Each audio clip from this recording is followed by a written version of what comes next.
Welcome to Aggressor Adventures. Meet Sales Manager for Groups and Agents, Captain Tom Gebhardt. Well, back in the days, my father came from Germany back in 1961. He moved up to Sweden, and a few years later, I guess he met my mother. And a couple of years later, I was born, and I was born in Stockholm, Sweden. And the kind of funny thing was that 6 months after I was born, my mother and father decided to move to Germany. But they found out that I and all the clothes and furniture wouldn't fit in the car because they had a small little Austin Healey. So basically what they did, they put me on an airplane by myself at 6 months of age. And obviously there was a flight attendant taking care of me. But I think that was where all this adventure grew inside of me. We moved to Germany. They drove down and we lived there for, I believe, about 3.5 years.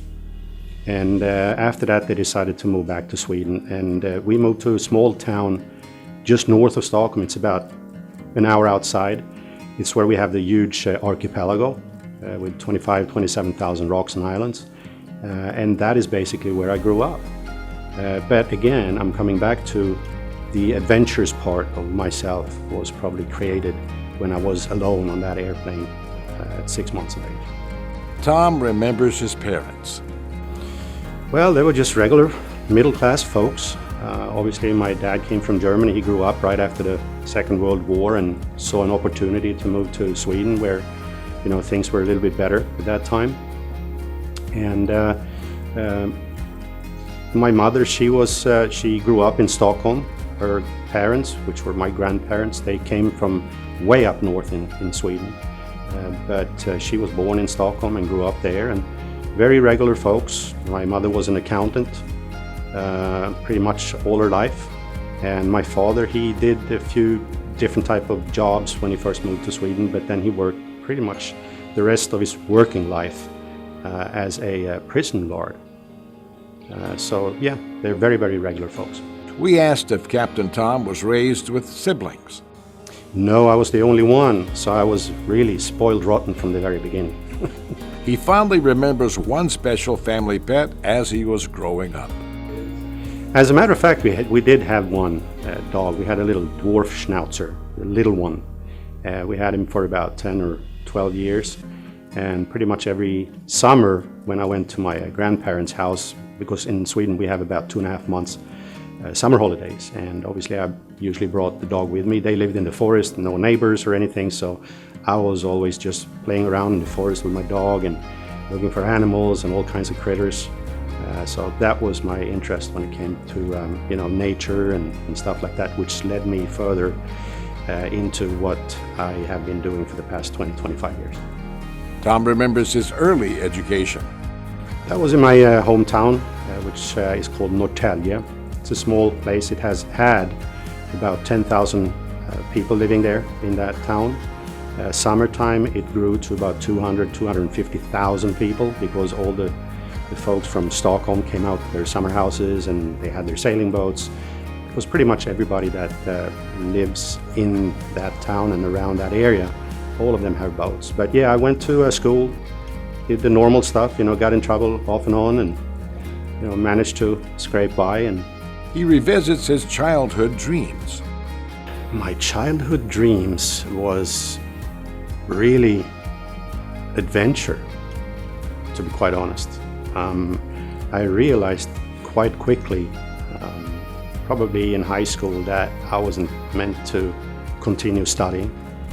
And when I grew up, we traveled a lot with my family. We used to take the car and drove down through Germany, Austria, Switzerland, Poland, Hungary when it was still behind the Iron Curtain. And that also emphasized my dream of keep on traveling. And I guess that's why I'm here. Tom loved family times and fun growing up, especially outdoors. Well, growing up in this little town in Sweden, wintertime obviously was dark, cold, snow, sometimes 6-8 feet of snow. So we played hockey, all kinds of sports. Summertime I tried soccer, football, but that was not for me. So I went into tennis and badminton, but the usual stuff. And then we lived in the outskirts of the town, so we had a forest there. We had loads of open fields. There was a stable. They had horses there, so we always found something to do in the with nature. We didn't have mobile phones or anything like that, so we had to create stuff, and so there was all sorts of sports. Summertime, obviously, a lot of water sports because we have the water right next to us. Sailing boats, water skis, and so forth. So a lot of water sports. Tom's childhood travel, his education, and his family traditions all helped shape his love of adventure and his spirit of wanderlust. I was always interested in different cultures, different traditions in different countries, because obviously Europe is not like the United States. You can travel a couple of hours and then suddenly you're in a complete different country with different traditions and cultures and languages. And that is something that, traveling with my parents at that young age and learning all the different languages, because coming back to my grandmother, she said, Tom, whatever you do, the first thing you got to do is learn different languages, because you can travel anywhere in the world, you can study anywhere in the world. I mean, it just opens everything up. So all that travels and learning the languages, obviously I grew up with 2-3 languages really, that shaped my way going forward with my adventures, travel throughout my life. He took his grandmother's sage advice to heart and became multilingual. It's kind of funny because my parents, they spoke like 3 German words and 3 Swedish words. It was all a mixture. I don't know, I think we have that capability when we're young. We sort of like separate it. And that's how I learned German and Swedish first. But since 60% of our television programs were in English with subtitles, so you hear English 3-4 hours a day as a kid. And that, you're a sponge. You're like a sponge. So yeah, those were the 3 languages that came first. And then later on it became Spanish and Portuguese as well. Tom discovered his love of scuba diving by pure chance. Yeah, that was kind of an interesting thing. I was actually living in Portugal at the time. I had my own company, a real estate company. And I found out that one of my childhood friends, he was running a resort in Belize. This is back in 1980, 90, I think it was, or 89. And I just got in contact with him. Hey, look, I have a vacation, so I wondered if you would be okay for me to come over and visit. He says, yeah, come on over for a week and I'll, teach you scuba diving and so forth. So I headed over to Belize, and they were running a resort on Turnip Island, which was called Turnip Island Lodge. And they had a dive instructor there, an older guy, really funny guy, and he said, while you're here, why don't you get certified in scuba diving? I said, yeah, why not? He vividly remembers that first dive on a coral reef. Well, it was, entering a different kind of world. I mean, I'd been doing some snorkeling before, but yeah, when you drop down and you equalize your ears and, things just open up. There's a wall and there's all these sponges and everything. I wasn't even scared. I didn't know what I was doing. And it was just absolutely spectacular. I mean, all the fish and the coral, and I remember when I came up, I just sat there breathless, to be honest. It was just, but then I think we did another 10 or 15 dives that week, yeah, that was just an amazing experience.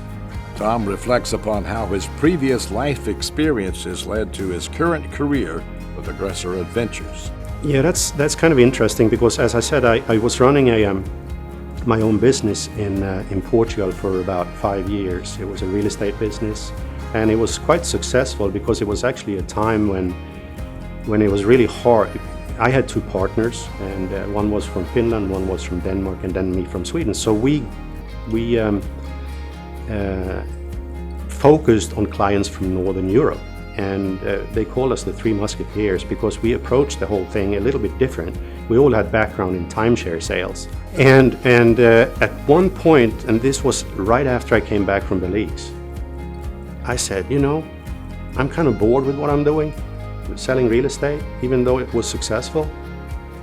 I told myself, you know, I'm going to see if there is some sort of a school or something where you can actually become a scuba instructor, because maybe that would be my other career after this. So I was reading the old Scuba Diver magazine, read all the articles and all the promotional stuff they had in there, and then I found something that was called Hall's Dive Center in Marathon Key in Florida Keys. And I told myself, you know what, I think I'm going to go for this. It was expensive, but I had told one of our clients at the real estate company, he was from Germany, and he was interested to buy the company, so we sold it. So suddenly I had some money in my pocket. And I decided I'm going to head over to the Florida Keys and get this resort and instructor license, whatever it was. It was a course that would take 3 months. And I headed over there, and success out of 15 in our class, there was only 7 that passed. It was really like paramilitary. At 7 o'clock in the morning, and this was wintertime in Florida. Water can get pretty cold. So we stood in 7 o'clock in the morning, and then we had to swim 800 meters without a wetsuit in the cold water every morning for 3 months. Had I known that, I would never have done it. But it learned me a lot of things. So that is basically how I got into where I spent over 20 years as a captain on yachts, many of those with Aggressor, of course. And then with my sales background, where I'm now, because in 2013, I decided that, you know, 20 years on the ocean, it's a long time and it's enough. And my wife also wanted me to stay home a little bit more. So I was approached by the company. They didn't want to let me go, really, because I knew a lot about the boats. And then with my background in sales, I basically was offered the position as a sales manager for the company. So basically I'm taking care of all the resellers around the world at the trade shows and so forth. Tom talks about what he and his wife do for fun these days. Well, what we usually do is we try to coordinate our vacations together. And obviously we live in Miami now after all those years in the Caribbean. And what we like to do is travel to other countries and not any big cities. So what we try to do every year is travel to Europe, and we rent a car and we just have some basic points that we want to visit. But if we like a place, we stop there for a couple of days. If we don't like, we just keep on going on. And we're looking for history. We love history.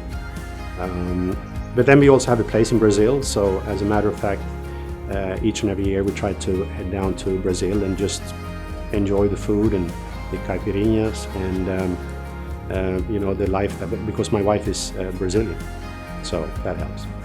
He remembers how and when he first met the love of his life.